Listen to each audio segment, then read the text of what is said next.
Voilà, je vous ai préparé donc petite introduction, j'avais mis comme titre les intelligences multiples, mais je vais vous parler de 3 autres petites choses avant, en lien avec les mythes autour de l'éducation. Parmi toutes les idées très répandues qu'on trouve notamment répandues chez les éducateurs, mais pas seulement, il y aura des intelligences multiples. Je vais donner 3 exemples que sans doute vous connaissez déjà, et puis je pense que dans la journée, il y aura d'autres exemples un peu plus originaux que les miens. Parce que ce dont je vais vous parler, avant de vous parler des intelligences multiples, c'est peut-être les 3 mythes les plus cités, répandus parmi les éducateurs. Et donc sans surprise, bien sûr, je vais commencer par vous dire un mot sur les styles d'apprentissage. Voilà, j'imagine que beaucoup de gens savent un peu ce que c'est. L'idée des styles d'apprentissage, c'est qu'on aurait, enfin, chaque apprenant, pour dire un terme un peu générique, a une manière privilégiée d'apprendre. Et il y a plusieurs modèles, je précise juste après, mais le plus connu s'appelle VARK, V-A-R-K, pour visuel, auditif, R c'est pour lecture-écriture, et K pour kinesthésie.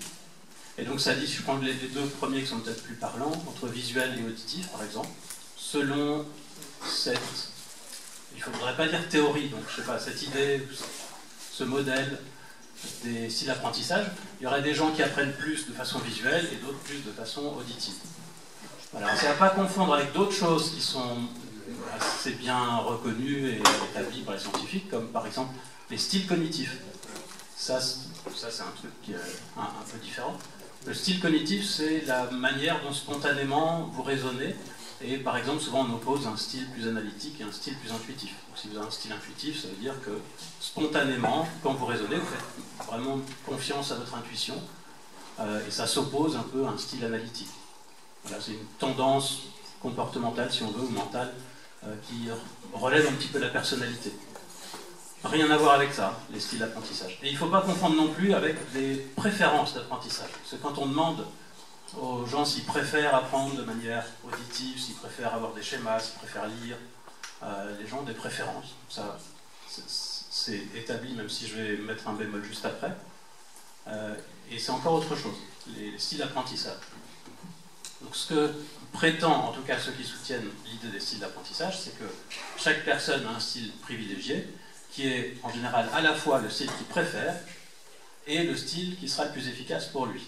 Autrement dit, selon cette idée-là, si le modèle était vrai, si moi je préfère un apprentissage auditif, c'est-à-dire je veux écouter pour apprendre, c'est aussi ce qui va marcher le mieux pour moi, et si je lis à la place d'écouter, j'apprendrai moins, ou je comprendrai moins. Et c'est quelque chose qui doit être normalement un peu stable dans le temps. Donc si je préfère écouter pour apprendre, je préfère écouter pour apprendre n'importe quelle matière et à n'importe quel moment. Sinon on n'est plus dans les styles d'apprentissage. Donc il y a quand même des hypothèses là qu'on peut vérifier. Par exemple, on peut vérifier si effectivement les gens préfèrent toujours le même style, la même modalité d'apprentissage, ou si ça varie. Voilà, quand ça a été testé, ça,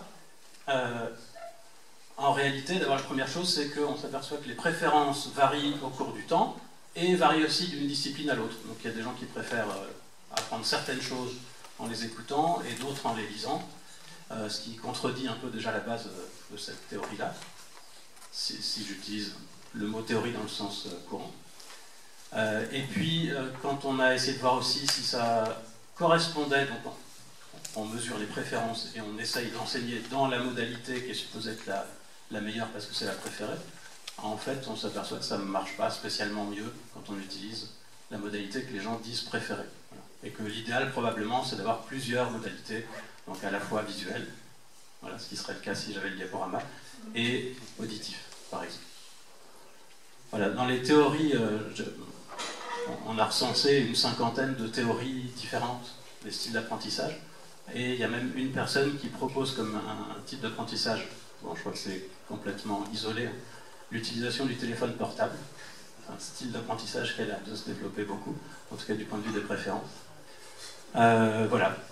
Et quand Alors, si vous allez chercher et que vous trouvez des annonces disant que c'est validé scientifiquement, allez voir comment c'est fait, parce que souvent, en fait, ils s'arrêtent à préférence et satisfaction.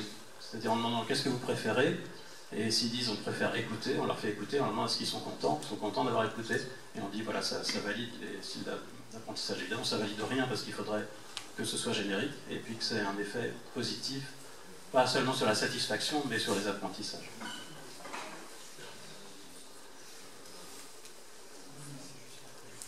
Voilà, deuxième exemple, encore plus bateau, et du coup je ne vais pas en parler longtemps du tout, mais c'est l'idée des 10% du cerveau, qu'on n'utiliserait que 10% de ce cerveau, et que si on pouvait passer à 11%, déjà, ça permettrait de faire de grandes choses, et à partir de 80%, d'après des films comme Lucy ou Limitless, on commence à avoir des pouvoirs paranormaux. J'ai juste regardé d'où ça pouvait venir, cette idée-là, parce que les gens qui travaillent sur le cerveau, les neuroscientifiques, n'ont pas du tout cette idée qu'on n'utilise que 10% du cerveau, ils ont dans l'idée qu'on utilise 100% du cerveau. Et voilà ce que j'ai trouvé comme possible point de départ pour des idées comme ça. On a attribué à Einstein, par exemple, une citation, je ne sais pas si c'est une conséquence ou une cause de la croyance, une citation comme quoi il aurait attribué sa réussite au fait qu'il utilisait plus de 10% de son cerveau, contrairement aux autres. On trouve aussi dans un ancien livre de William James, un psychologue américain, cette idée qu'on utilise une petite partie de ses capacités seulement, mais on parle de capacité intellectuelle, il ne s'agit pas de cerveau, évidemment, c'est pas la même chose.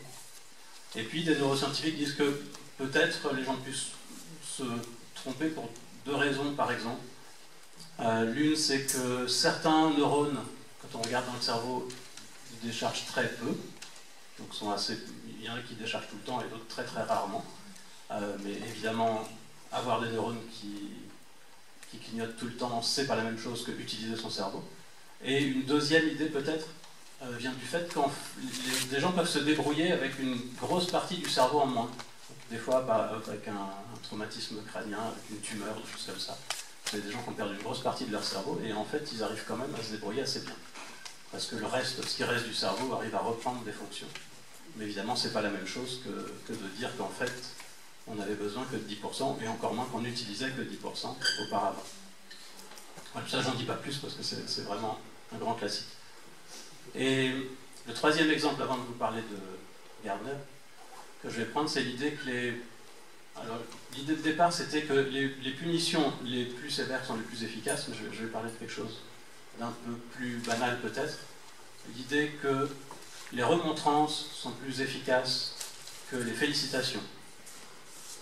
Et c'est Daniel Kahneman, vous voyez, qui en parlait très bien parce qu'il était confronté à ça quand il faisait des formations pour des formateurs, à qui il expliquait qu'en fait, engueuler quelqu'un quand il échoue,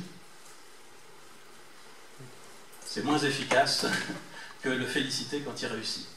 Et il avait beaucoup de mal à convaincre l'auditoire, parce que c'était des gens qui enseignaient, et qui tous les jours constataient exactement l'inverse.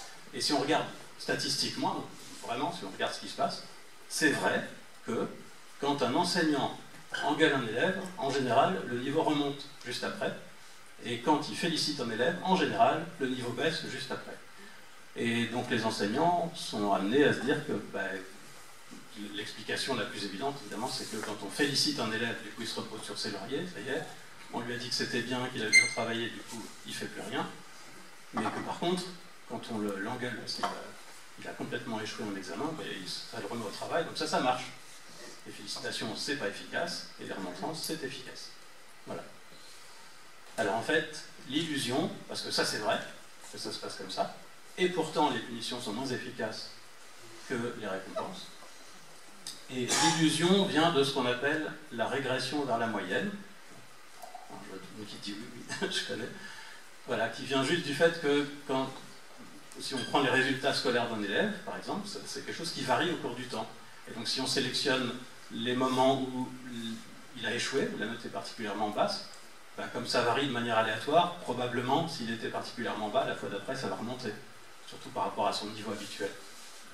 Et puis à l'inverse, le jour où il a très bien réussi, et ben c'est pour plein de raisons aléatoires, et la fois d'après, il n'y a pas de raison que ce soit aussi haut, et donc ça va rebaisser, quoi qu'on fasse entre les deux.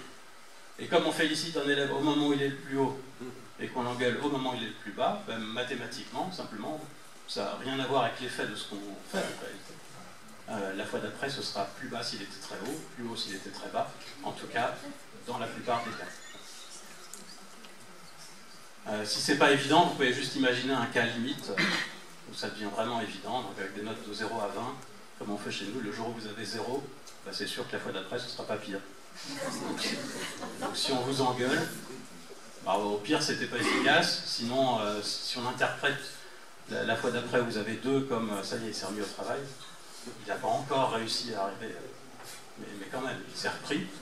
Et puis la fois où vous avez 20, ben, c'est difficile de faire aussi bien et c'est impossible de faire mieux. Donc si on vous a félicité, ça va rebaisser.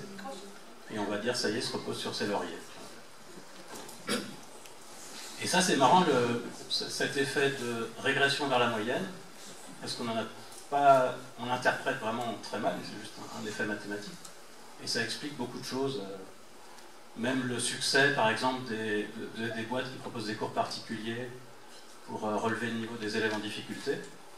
Voilà, c'est des entreprises qu'on appelle quand on a un enfant qui est particulièrement en difficulté.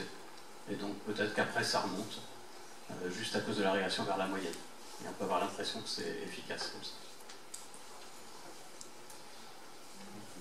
Et là, alors en l'occurrence, avec ce troisième exemple, juste après je vous parle de Gardner, mais avec cet exemple, on a un truc qui est un peu dangereux, parce que ça amène, naturellement, ça paraît rationnel, mais ça amène les enseignants à plus réagir quand l'élève rate que quand l'élève réussit. Parce que, évidemment, ce qu'il a lui comme feedback, c'est à chaque fois que je le félicite, ça rebaisse, donc je vais arrêter de le féliciter, et à chaque fois que je l'engueule, ça remonte, donc il faut l'engueuler le plus possible. Voilà. Alors si on essaye de l'engueuler quand il a de très bonnes notes, on va s'apercevoir que ça ne marche pas. Voilà, c'est un peu dangereux parce que ça fait réagir de manière contre-productive. Voilà, mais ce dont je voulais vous parler donc un tout petit peu plus en détail, pas trop quand même, et que vous connaissez aussi, c'est les intelligences multiples. Donc j'essaye d'éviter de dire le mot théorie, même si on dit d'habitude théorie des intelligences multiples, de Howard Gardner. Et ça c'est très... Je l'ai vu assez développé à la fois chez les éducateurs, les enseignants, mais aussi chez des psychologues, et puis dans le grand public. Mais je crois que c'est particulièrement prégnant chez les éducateurs, les enseignants. Donc la théorie, je vais quand même dire théorie, après je vous explique pourquoi c'est pas le bon mot. Dans la théorie de Howard Gardner, donc, il n'y a pas une intelligence, mais plusieurs. Les intelligences multiples, c'est ça. Et alors selon les versions de sa théorie, il y en avait un certain nombre, 7, 8, 9, et je crois qu'en général c'est 8, le plus souvent. Et donc par exemple, je ne vais pas tout citer, c'est facile à trouver, mais par exemple vous avez l'intelligence logico-mathématique, dont Howard Gardner dit que c'est celle-ci qui est mesurée à peu près correctement par les tests habituels, les tests de QI. Mais vous avez aussi l'intelligence naturaliste, qui permet de classer le vivant et de faire un travail de biologiste. L'intelligence musicale, qui permet de créer de la musique et de comprendre comment elle fonctionne. L'intelligence interpersonnelle, qu'on pourrait aussi appeler intelligence sociale, donc ça c'est quelque chose qui est étudié aussi par ailleurs, par certains psychologues. Et intrapersonnelle, qu'on pourrait appeler l'intelligence émotionnelle. C'est des exemples parmi les 8 types d'intelligence habituels de Howard Gardner. Et sans rentrer trop dans les détails, je vais maintenant plutôt vous lister, et comme ça on en apprendra un peu plus au fur et à mesure, les différentes critiques qui ont été faites. Parce que, assez bizarrement, cette théorie-là, si on l'appelle théorie, de Howard Gardner, intelligence multiple, j'en vois parler dans des journaux comme Science et Vie, des trucs comme ça, on en parle assez souvent. Il y a des émissions à la radio qui en parlent aussi, et à chaque fois on présente ça comme quelque chose d'assez bien établi. Et en réalité, si on regarde du côté des publications scientifiques, parce que Howard Gardner c'est un vrai scientifique, et il publie dans des revues scientifiques, en fait, à peu près tous les articles scientifiques qui citent cette intelligence pour autre chose que la critiquer sont de Howard Gardner ou de ses élèves. Mais sinon, personne n'utilise cette théorie. Alors comment ça se fait? Parce que c'est pas complètement absurde non plus de dire qu'il y a plusieurs types d'intelligence. Puis tout à l'heure je vais vous dire que c'est même quelque chose d'assez courant en fait. Alors, la première raison c'est peut-être le point de départ, je vais en donner deux, mais peut-être le point de départ de pourquoi il veut appeler ça des intelligences. Par exemple, pourquoi il veut parler d'intelligence musicale? Parce qu'il y a déjà des psychologues qui travaillent sur le talent en musique, sur la capacité à produire de la musique et à comprendre la musique, mais ils appellent ça capacité, ils ont un nom plus générique, ils n'appellent pas ça intelligence musicale. Et les raisons pour lesquelles Gardner veut appeler ça une intelligence ne sont pas du tout des raisons scientifiques. En fait, ce que Gardner explique, c'est que son point de départ, c'est ça, c'est qu'à l'école, on a tendance à survaloriser ce qu'on appelle l'intelligence, et qui pour lui est uniquement l'intelligence logico-mathématique, et pour lui une conséquence du fait qu'on valorise le mot intelligence, compris comme ça fait qu'un élève qui est mauvais en mathématiques, en sciences, etc., mais qui serait très bon en art, ne sera pas valorisé. On va considérer que ce n'est pas un bon élève parce qu'il est bon dans des matières auxquelles on n'attribue pas de l'intelligence. Voilà. Et donc sa solution, c'est appeler tout ce qu'on veut valoriser intelligence. Voilà, c'est une drôle d'idée, mais c'est une raison pratique. Okay, c'est pas du tout une raison scientifique. Donc si on se place du point de vue des scientifiques, évidemment à qui on dit ça, ils disent qu'il faudrait une autre raison pour appeler ça intelligence.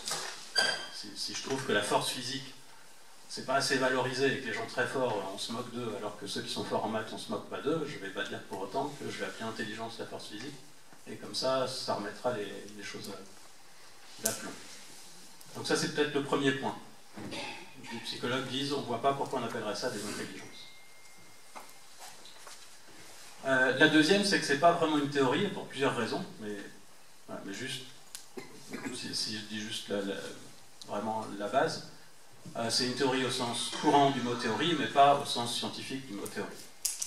Je pense que vous le savez, dans le langage courant, on dit théorie pour opinion, hypothèse, modèle, n'importe quoi dont on n'est pas tout à fait sûr, mais dont on pense que c'est vrai. Mais même dans le sens courant, quand on dit théorie, ça veut dire que c'est pas bien appuyé par des données. Parce qu'on peut dire ce n'est qu'une théorie. Ce n'est qu'une théorie, ça veut dire c'est pas sûr.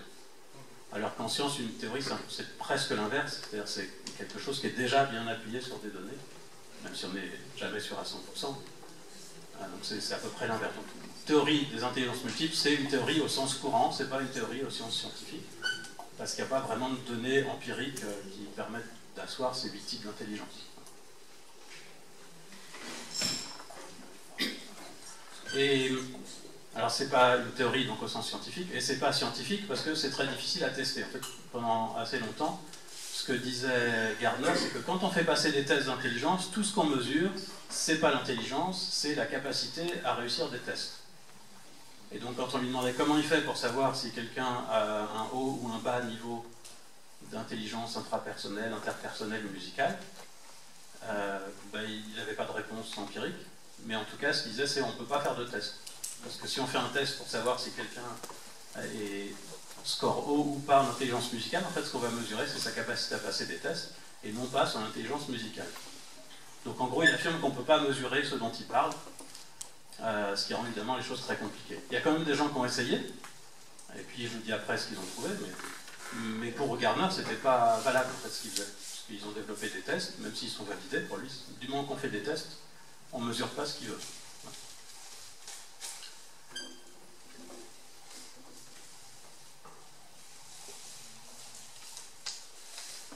Alors, si... Ouais. Je vais quand même vous dire, oui, quand des gens ont quand même essayé de faire des tests pour mesurer, il y a des tests plus ou moins valables pour mesurer l'intelligence interpersonnelle ou intrapersonnelle. On peut douter que ça marche bien, mais pour d'autres choses, ça fonctionne correctement. Et à chaque fois qu'on a essayé, en tout cas, ce qu'ont trouvé les chercheurs, c'est un résultat contraire à la théorie de Gardner, c'est-à-dire que les différents types d'intelligence de Gardner, si on les mesure comme on peut, en fait, sont liés positivement. C'est-à-dire que ceux qui sont bons dans l'un ont tendance à être bons dans l'autre. Je pense qu'intuitivement, c'est assez évident sur, et c'est pour ça que j'ai cité ces deux-là, sur l'intelligence intrapersonnelle et interpersonnelle. Intrapersonnelle, ça veut dire intelligence émotionnelle, donc la capacité à comprendre, utiliser, etc., ses propres émotions. Et interpersonnel, la même chose avec les autres. Comprendre et utiliser les émotions des autres. Alors évidemment, ce n'est pas la même chose, mais intuitivement, on peut imaginer, et c'est la conclusion à laquelle on arrive quand on essaye de tester, que quelqu'un qui est capable de bien comprendre ses émotions, en général, sera plutôt aussi capable de comprendre celles des autres. Et quelqu'un qui est incapable de comprendre comment il fonctionne lui, aura plus de difficultés à comprendre comment fonctionnent les autres. Tout ça, évidemment, c'est statistique, et on peut trouver des contre-exemples, mais il y a quand même un lien. Or, Gardner suppose, c'est dans ses axiomes, que ces différents types d'intelligence sont complètement indépendants, et donc ce qu'on apprend sur un type ne nous apprend rien sur un autre. Et la raison pour laquelle il affirme ça, c'est pas qu'il l'a observé, ou que ça correspond à une idée scientifique, c'est qu'il vaut mieux que ce soit comme ça pour son plan, son idée politique tout à fait louable par ailleurs, qui est qu'on veut pouvoir dire du bien de tous les élèves. Et donc si à chaque fois qu'un élève est mauvais en mathématiques, et sport et musique, il a tendance à être mauvais ailleurs, ça ne va pas. Il faut pouvoir dire ça n'a rien à voir avec le reste, et donc ça ne veut pas dire que tu n'es pas très intelligent dans un autre domaine, éventuellement, qui ne relève pas de l'école. Voilà.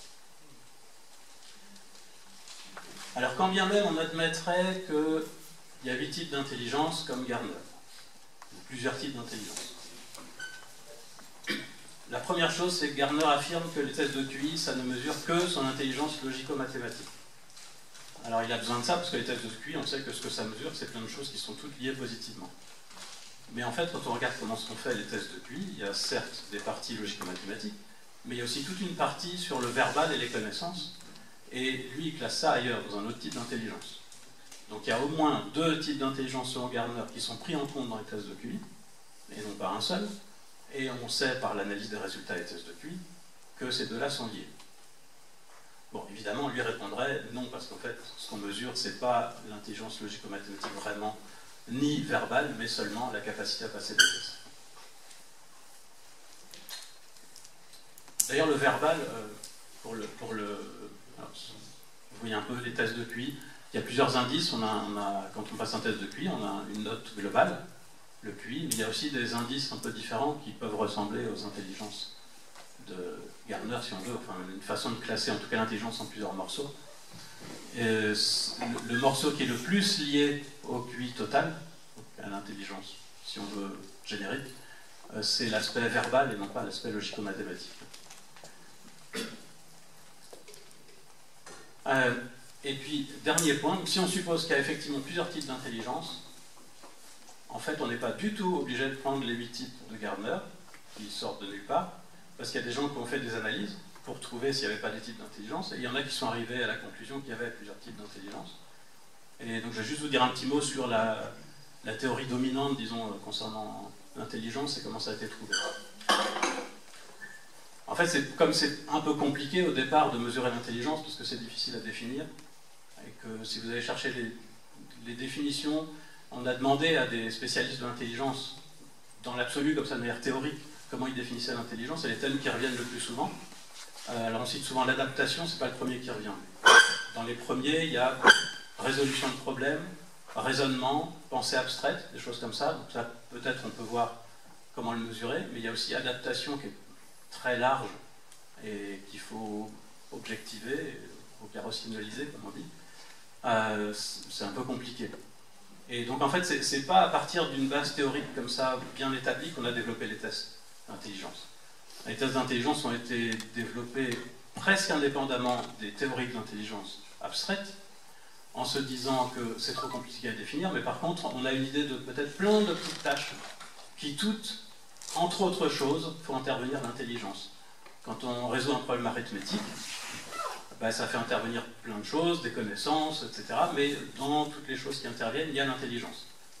Quand on demande aux gens de définir des mots, ou de trouver un contre-exemple, ou de trouver ce qui manque sur une image, à chaque fois on fait intervenir plein de choses, dont l'intelligence. Et donc l'idée de départ en fait, des tests, c'était de faire passer plein d'épreuves comme ça, qui toutes font intervenir plein de capacités différentes, dont l'intelligence. Et en fait, l'intelligence, on peut la définir comme ce qu'il y a de commun dans tout ce qui permet de réussir toutes ces épreuves. Et le meilleur moyen pour mesurer ça, pour essayer d'estimer, évaluer le niveau d'intelligence, c'est de faire la moyenne, plus ou moins, de des résultats à toutes ces épreuves, en se disant que la composante qui relève de l'intelligence, on la retrouve partout, donc elle sera dans la moyenne. Et puis toutes les autres compétences, ben, ça va statistiquement plus ou moins s'annuler, parce que quelqu'un sera plus haut pour tout ce qui est visuel, en plus de l'intelligence, et donc là il sera un peu plus haut, mais pour d'autres domaines, pour ce qui est du verbal par exemple, il sera plutôt en dessous, et donc quand on va faire la moyenne, on va trouver son niveau d'intelligence. Alors ça ne marche pas très bien pour une personne en particulier, mais quand on regarde globalement sur la population, ça marche pas mal. Et donc ça a été ça l'idée de faire passer plein d'épreuves. Il y a plein de gens qui ont fait passer plein d'épreuves qui toutes faisaient intervenir entre autres l'intelligence, et après ils ont regardé comment ça se comportait. Parce que si vraiment il y a une intelligence générale, qu'on appelle habituellement facteur G, qui est mesuré par le QI total, évalué par le QI total, ce qu'on devrait trouver, c'est que toutes les épreuves vont donner des résultats liés, donc ça justifie de faire la moyenne et de penser qu'avec ça, on a une estimation de ce qu'il y a de commun. Mais s'il y a vraiment plusieurs types d'intelligence complètement différents, indépendants, ben, ce qu'on va trouver, c'est qu'en fait, les résultats ne sont pas tous liés, et on va pouvoir peut-être grouper, comme ça, les épreuves dans certaines catégories. Voilà.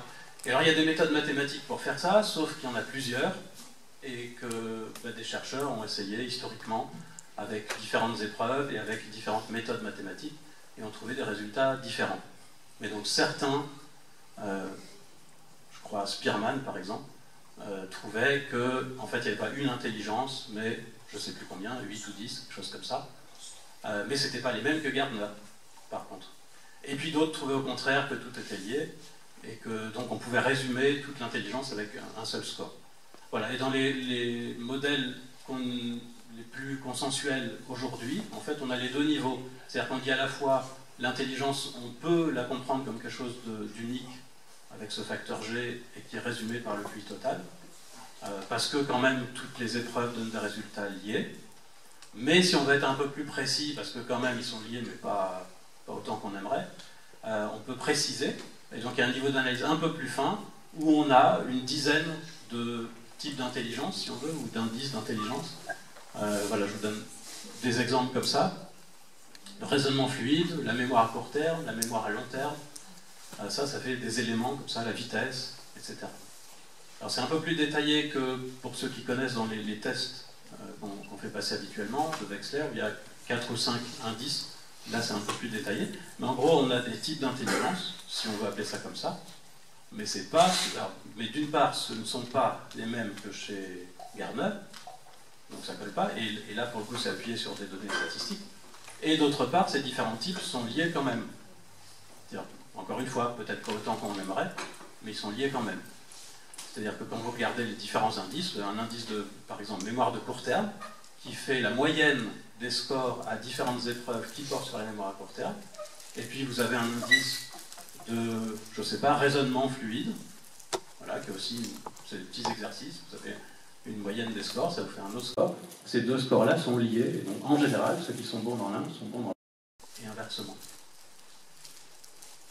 Voilà, donc même si on acceptait l'idée de Gardner, le plus raisonnable, ce serait de dire on ne va pas accepter de mettre ensemble des épreuves ou des indices qui sont un peu liés, qui ne sont pas suffisamment liés, pardon.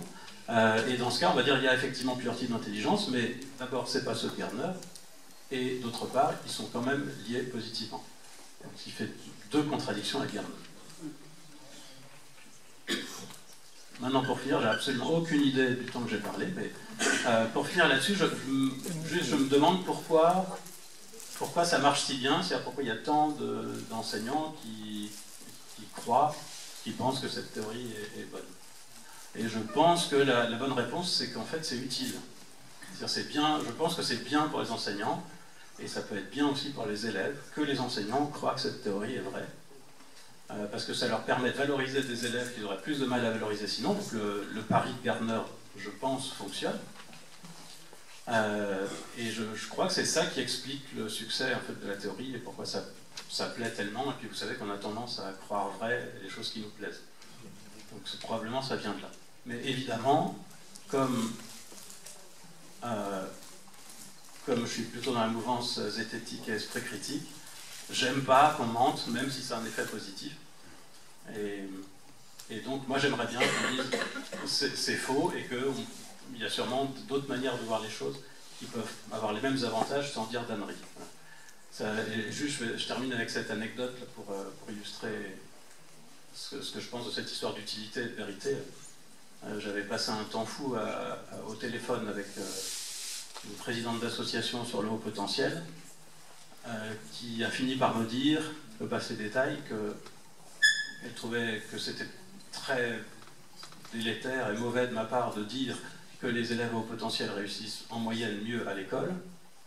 Et la raison, c'est pas qu'elle pensait que c'était faux, c'est qu'elle pensait que si on disait ça, alors l'éducation nationale n'allait pas vouloir aider les hauts potentiels. Voilà. Et elle me demandait pourquoi vous dites ça. Et je lui dis ça parce que c'est vrai. J'ai des données, ça je peux vous montrer. Et en fait, elles sont fichettes de savoir si c'était vrai ou pas. C'était pas la question, regardez juste si c'est efficace ou pas. Et moi j'avais répondu, je ne sais pas si ça se transpose vraiment exactement à ça, mais j'avais répondu que je pense que si l'éducation nationale aide vraiment les hauts potentiels parce qu'ils croient qu'ils sont en difficulté, d'abord ils ne vont pas les aider de la bonne manière, et puis en plus, le jour où ils vont s'apercevoir qu'on les a roulés, ça va être compliqué de les convaincre de les aider pour des bonnes raisons, du coup. Donc c'est un peu pareil là. Voilà, je vous ai tout dit, maintenant je vais laisser parler les experts, parce que c'était pas moi.